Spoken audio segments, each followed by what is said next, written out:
Seorang lelaki berpenampilan rapi serta tubuhnya terbalut jas mahal mengulurkan tangannya untuk saling percepatan. Apa kabar Yansi? Sapanya begitu yang dulu di kursi kafe tempat mereka janjian. Seperti yang kau lihat, aku baik-baik saja dan masih hidup. Balas Yan menerima jabatan tangan Dae-jung secara singkat. Dae-jung meraih buket bunga mawar merah yang tampak indah dan terlihat mahal yang telah ia siapkan di atas meja. Aku dengar kau suka bunga mawar merah, ucap Dae-jung sembari menyerahkan buket mawar tersebut. Aku tidak tahu kau mendengar rumor ini dari siapa, tapi sebenarnya aku memiliki alergi serbuk bunga. Bahasanya dengan raut datar. Kedua mata Dae-jung tampak melebar sempurna lantaran terkejut. Dengan cepat lelaki itu menarik kembali paket bunga mawar tersebut menjauh dari jangkauan Yen. Maaf asisten pribadiku, pasti sudah salah memberikan informasi, ucap Dae-jung. Tidak masalah Dae-jung sih, semua orang pasti pernah berbuat kesalahan. Jung Yen, 24 tahun, generasi ketiga Hyundai Group, yang saat ini tengah melakukan kencan buta dengan Lee Dae-jung, putra kedua Media John. Jika Dae-jung tampak sangat antusias dengan perjodohan ini, lain hanya dengan Yen.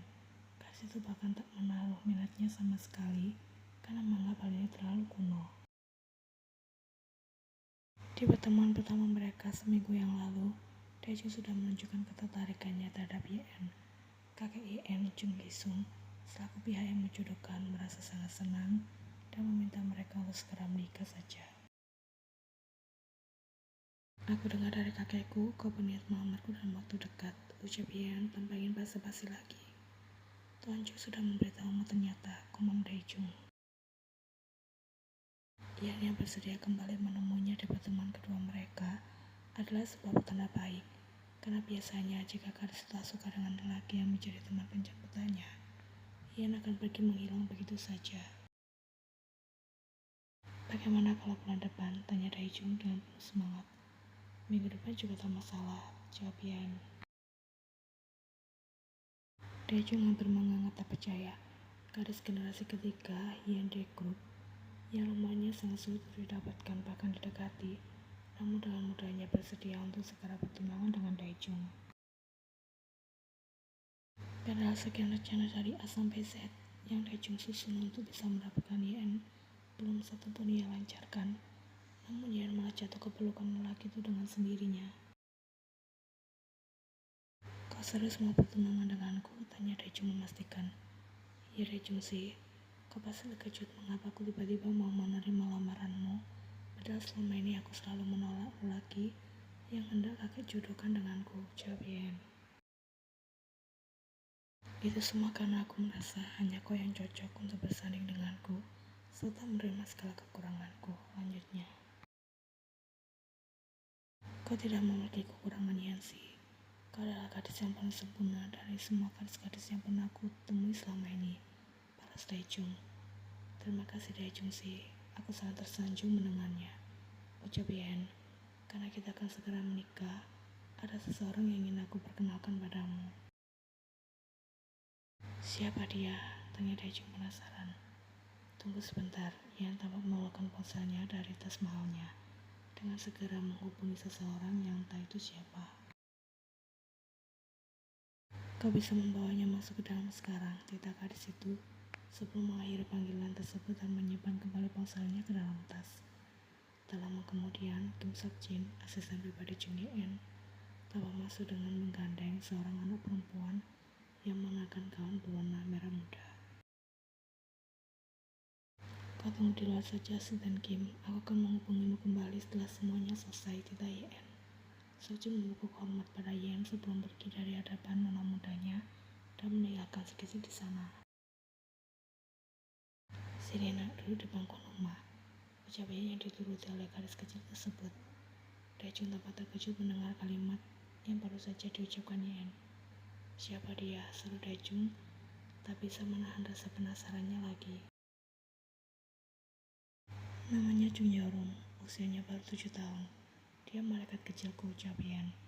Kau sudah memiliki anak? Maaf karena aku tidak berkata jujur sejak awal. Bagaimana bisa hal yang terjadi? Daejeon sudah menunjukkan rasa percaya. Saat itu aku baru berusia 17 tahun. Kami hanya sepasang anak muda dengan rasa penasaran yang begitu besar. Balas Yeon. Bukankah kita akan segera bertunangan, Yansi? Tanya Daejeon tanpa semakin tak percaya dan juga kecewa. Kau benar, itu sebabnya aku ingin jujur mengenai keberadaannya. Aku akan bicara pada kakekmu, kumum Daejeon masih tanpa kebingungan. Percuma, kakek tidak pernah mau mengaku Yorum.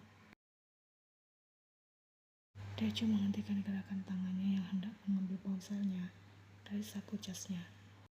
Selama ini aku menitipkannya pada keluarga asisten Kim dan selalu pergi mengunjunginya setiap 2-3 kali dalam seminggu.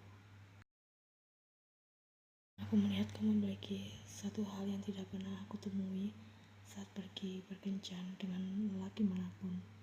Hal tersebut adalah figur seorang apa yang bisa menerima Yorum dengan tangan terbuka.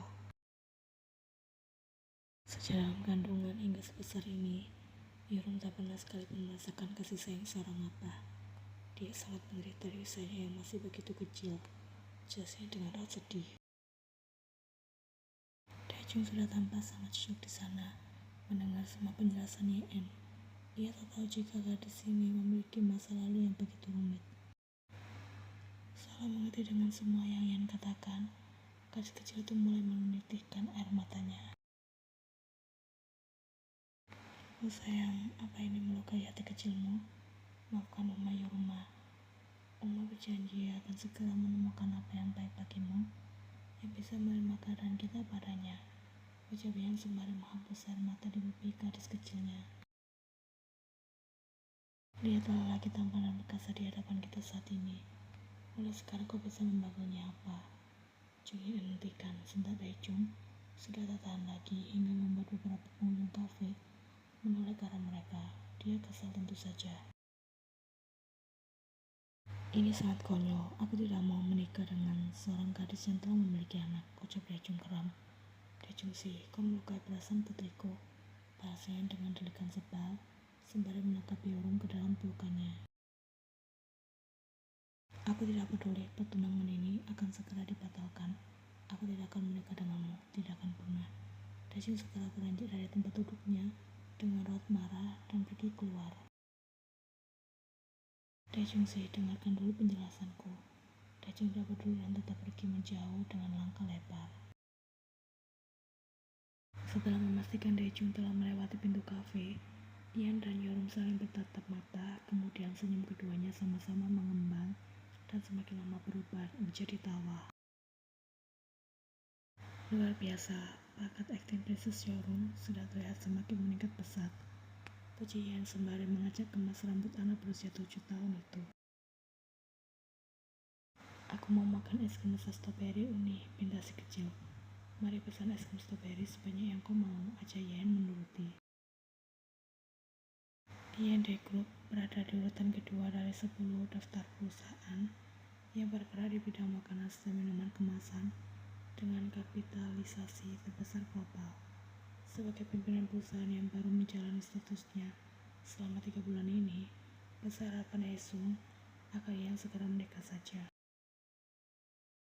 Karena semakin bertambahnya hari, perusahaan pasti akan semakin menyita waktu gadis itu untuk sekedar mencari pasangan. Esung tidak ingin nantinya ketika perusahaan semakin berkembang pesat, fokus Yeon akan terpecah akibat masalah percintaan.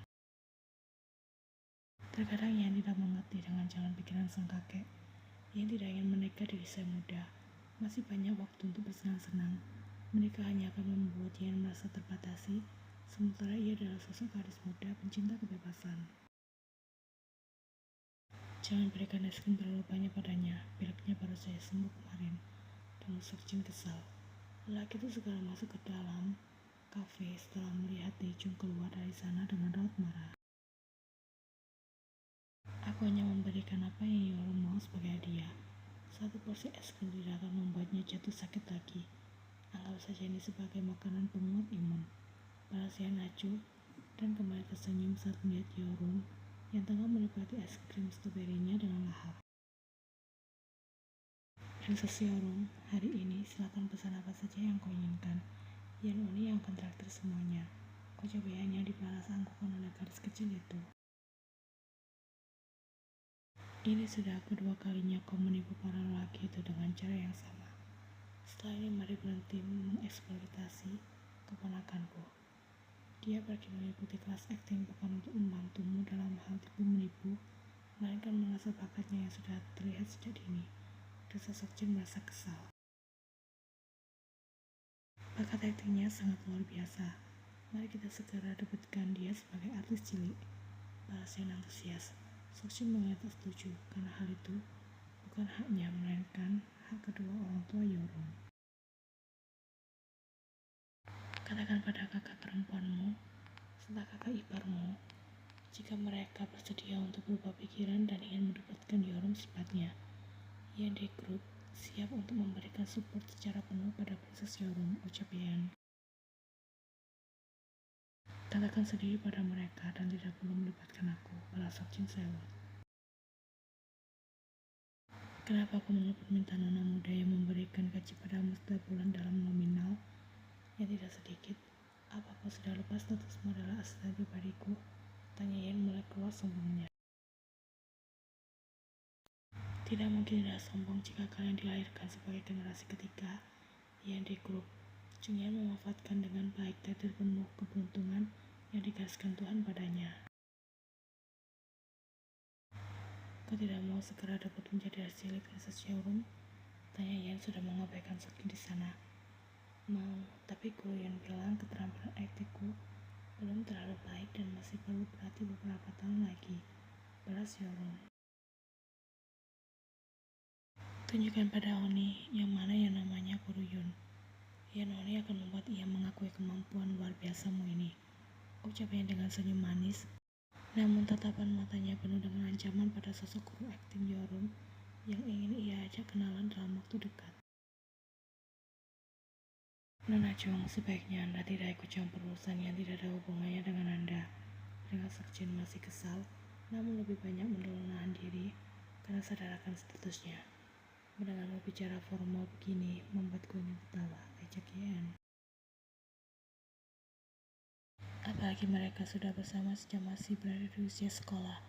Bagi Yan, sosok Sokjin di luar pekerjaannya sebagai seorang asisten pribadi adalah seorang kakak laki-laki yang memiliki sifat manis. Kalau saja kau tidak mengancamku dengan hal yang sama seperti yang sudah-sudah, aku tidak akan pernah mau repot-repot membiarkan keponakanku mendukung rencana busukmu. Ini, ucap Sokjin kembali dengan mode kakak laki-laki. Karena Yan memiliki foto kencan Sokjin dengan gadis lain, sementara lelaki itu akan segera bertunangan akhir tahun ini dengan sang kekasih. Jika foto tersebut sampai bocor, tentu saja efeknya tidak akan menyenangkan. Jadi mau tak mau, Sokjin menuruti semua perintah gadis itu tanpa berani berkutik. Siapa suruh aku selingkuh? Balas Yan tidak merasa bersalah sama sekali. Di dunia ini ada yang namanya kata hilaf. Lagi pula, aku hanya merasa penasaran sesaat dan pergi meninggalkannya karena sudah menyadari jika Hewon adalah yang terbaik, ucap Sokjin. Saat sudah ketahuan saja kau baru berkata Hewon yang terbaik. Kemarin saat selingkuh kau bahkan tak mengingat nama Hewon sama sekali sendirian. Karena Hewon dan Sokjin adalah sahabat Yan. Dia merasa marah karena Sokjin telah mengkhianati gadis itu. Sementara untuk mengatakan sejujurnya pada Hewon, Yan juga tak sanggup. Itu sebabnya Yan membalas perbuatan Sokjin dan memanfaatkan lelaki itu hingga membuatnya merasa kesal. Yan sudah bisa menebak hal apa yang akan terjadi ketika Yan menemukan nama Chung Hae-sung terpampang jelas di layar ponselnya. Kebohongan apa yang sudah kau katakan pada Lee Dae-jung? Memiliki anak di usia 17 tahun. Apa kau ingin mencuri nama baik warga? Aku hanya tidak menyukainya yang terlalu tergesa-gesa untuk melamarku. Aku bahkan tak mengenal dia sebelumnya. Balas Yan tanpa gentar. Kau bisa bicara baik-baik. Kakek tidak akan pernah memberikan aku kesempatan untuk bicara baik-baik. Chung Yan, segera pulang ke rumah sekarang juga. Hae-sung di sana terdengar sangat marah. Aku sedang sibuk. Ia memutuskan sambungan ponselnya secara sepihak dan mengabaikan Haesung yang mencoba menghubunginya lagi berulang kali. Hei, jangan membuat kakekmu semakin marah, peringat Seokjin. Karena drama antara kakek dan cucu ini selalu ada saja kelanjutannya. Mereka bahkan jarang sekali terlihat akur. Hari ini jangan pulang larut malam dan segera selesaikan masalah ini. Tambah lagi itu. Tentu saja aku tidak akan pulang larut malam, balas si En dengan senyum teduh. Seokjin merasa sedikit lega karena gadis itu mau mendengarkan ucapannya. Karena biasanya Junhyun yang selalu dekat dengan semuanya. Karena pulang pagi jauh lebih menyenangkan, bukan? Tanya gadis itu dengan senyum menyebalkan, hingga Seokjin tak lagi bisa berkata-kata dan hanya mampu menghela nafas dalam.